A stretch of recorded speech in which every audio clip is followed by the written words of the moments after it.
Attack of the Tyrannosaurus. Chapter 1. Dinosaur Cove. Jamie ran to the cliff's edge and looked down over the fence. This has got to be the best place on Earth to find dinosaurs.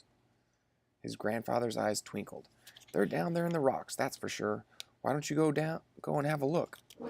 Fossils? Here I come, Jamie said. See you later, Grandpa. Jamie scrambled down the rock path from the old lighthouse onto the sand. He turned away from the sea and ran straight up the beach, over pebbles and rocks to the sludgy black mud nearest the foot of the cliff. That was the place to find fossils. Jamie kept his eyes fixed on the muddy rocks, and every so often he bent down to pick up one. They were crumbly and broke apart in his fingers, but none of them had a fossil inside. Maybe I should try a bigger rock, he thought. He spotted a large blue-gray rock with a crack down the middle and dumped his backpack on the mud beside it. He dug out his safety goggles, fossil hammer, and chisel. Then he set to work, angling the chisel into the crack and tapping it with his hammer. He tapped again. This time he tapped harder. A stone chip pinged off Jamie's goggles as the rock split cleanly in two. Treasure, Jamie said.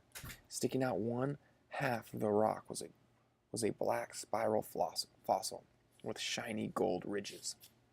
He looked at it closely. It was about the length of his finger, but when he tried to pick it out, it didn't budge. It was stuck to the rock. The fossil finder will tell me what it is, Jamie thought. He fished in his backpack and took out his favorite new gadget, a handheld computer. He flipped the lid, and the screen glowed with a picture of a fossilized dinosaur footprint. Then the words, "Happy hunting." At the bottom of the screen, a cursor blinked. Jamie tapped "Fossil Shell" on the small keypad. Looked again at his fossil and typed what it looked like. Coiled rope. Then he pressed "Find" and stared at the screen. A picture popped up. It looked just like the fossil in the blue-gray rock.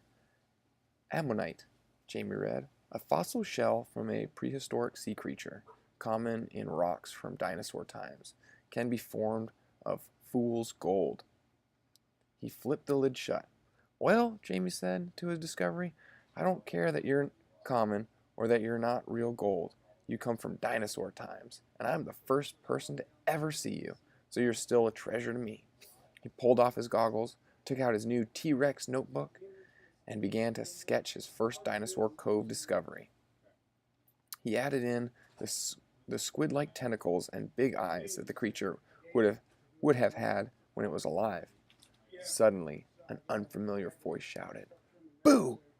A freckly face popped out from behind the rock. Gotcha! You didn't hear me coming, did you? The boy stood up. His t-shirt and safari shorts were plastered in mud. Is that the new fossil finder? Jamie smiled and patted the lid. Latest software and everything. The boy pushed his curly red hair behind his sticky out ears. I'm Tommy Clay, he said. I'm learning to track animals, and I'm going to be a wildlife presenter on TV one day. Who are you? Jamie Morgan, said Jamie. I want to be a scientist. You're new, aren't you? Tom asked. Jamie nodded. I just moved here. Look, I found an ammonite. Oh, ammonites, said Tom, shrugging. You'll find loads of those around here. I want to find a dinosaur bone, Jamie told him. Dinosaurs are awesome. Tom looked at Jamie's notebook and laughed. T-Rex rules? He put his binoculars to his eyes. Sometimes I pretend I'm tracking dinosaurs. His binoculars flashed in the sunshine, and he turned them on Jamie. Tom grinned. Hey, do you want to know a secret about Dinosaur Cove? You bet, said Jamie. Then follow me. We have to be quick.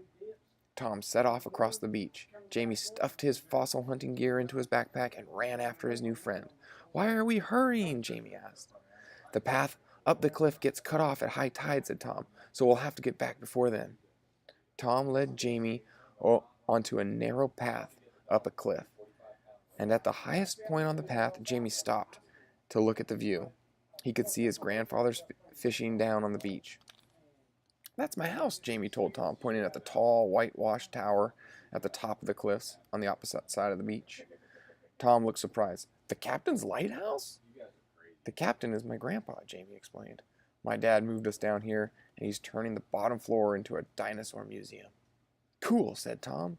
He turned and look at the huge pile of mossy boulders. We've got to get up there. I love climbing, said Jamie. Together the boys clambered up the boulders. Once Jamie had hauled himself onto the huge stone at the top, he asked, So where's this big secret? Right behind you, Tom told him. Jamie spun around. Behind the boulder and hidden from the bay was a gaping mouth of a cave. A secret cave, Jamie whispered. Chapter 2. It's a smuggler's cave, Tom told Jamie. It hasn't been used for 100 years. Jamie stepped into the mouth of the dark cave and dug his hand into his backpack, pulling out his flashlight. This is where the smugglers stored their booty, Tom said. You can see the marks from their lamps.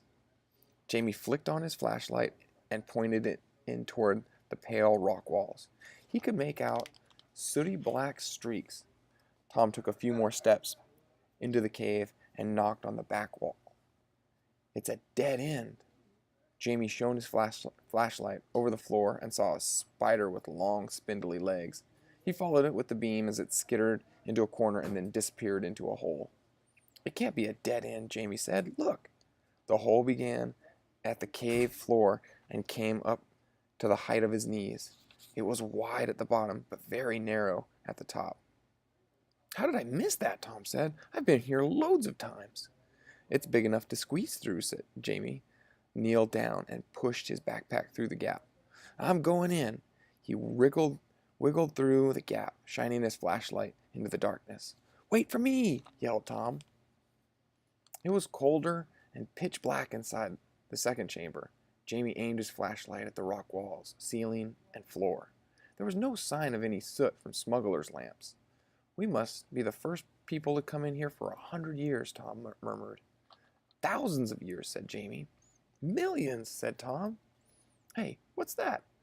The beam of Jamie's flashlight fell on a scoop in the stone next to his feet. He kneeled down and traced his fingers around the clover-shaped indent. It looked just like the dinosaur footprint on his fossil finder. I think this could be a fossil, Jamie announced, excitement tingling through him. Jamie rummaged in his bag and flipped open the fossil finder. The display picture of a dinosaur footprint glowed in the darkness. Yes, it is a fossilized dinosaur footprint. Wow, Tom said, looking from the screen to the cave floor. Those are really rare.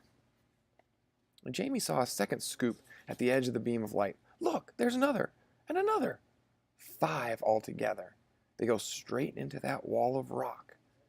Jamie could hardly believe it. On his very first day exploring Dinosaur Cove, he had found the fossilized tracks of a dinosaur.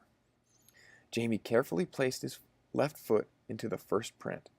It's got the same size feet as me. He swung his right foot into the next print. Jamie grinned at Tom, who was following behind him. We're tracking dinosaurs. Left foot. A crack of light appeared in the cave wall. Right foot. The light brightened and the crack widened. Jamie put his left foot forward to take another step, and the crack of light got wider and brighter. He covered his eyes with his hands. Then he put his foot down again. The ground felt spongy. Cautiously, he took his hands away from his eyes. Jamie was in the small dark chamber, and he wasn't in the small dark chamber anymore. He was in a sunny cave with a wall of stone behind him. The footprints were still there, only now they weren't fossils. They were fresh. He took a step forward into the new cave, and Tom appeared behind him, right through the wall of stone. Where are we? Tom asked. I don't know, Jamie said, looking around at the strange new place. Jamie walked out of the cave, and the ground squelched beneath his feet. The area was thick with trees and vines, so he couldn't see very far. These trees are weird. Jamie pulled an apricot-like fruit from a cluster hanging on a nearby branch. It smelled horrible. Yuck!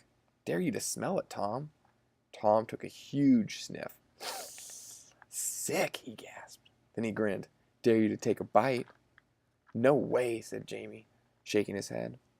The ground was slimy from the stinky orange outer pulp of the fruit that had fallen off the tree. Jamie picked a fan-shaped leaf from the tree. You know, I think I've seen this somewhere before. He dug out the fossil finder and typed fan-shaped leaf.